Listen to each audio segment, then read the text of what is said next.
Affaire de Pape Faragning.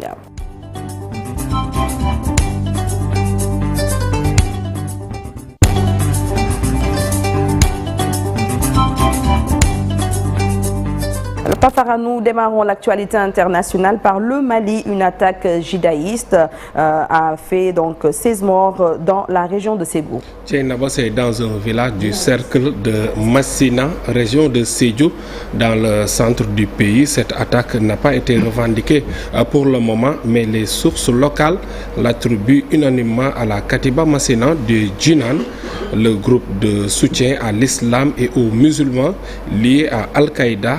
La Katiba Massina impose sa loi dans de nombreux villages de cette partie du territoire malien.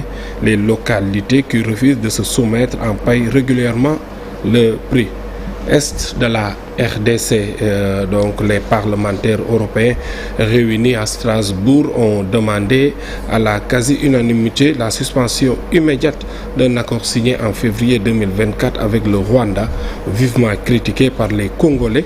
L'accord demeure un point de crispation entre Kinshasa et l'institution européenne qui, après la conclusion de l'accord, était accusé d'encourager les pillages des ressources congolaises par le Rwanda.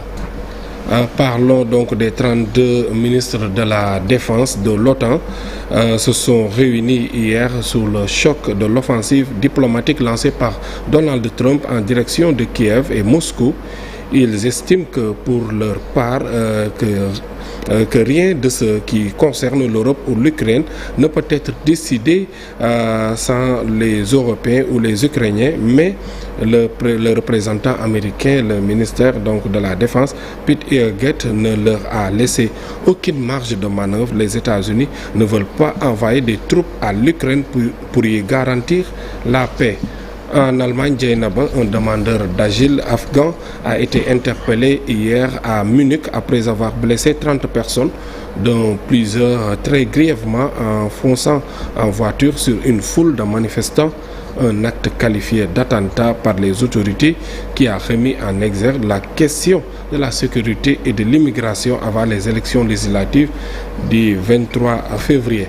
Terminons avec l'ancien Premier ministre français Jean Castex qui a été placé en garde à vue hier à Montpellier puis relâché à l'issue de son audition dans le cadre d'une enquête pour détournement de fonds publics dans les Pyrénées-Orientales.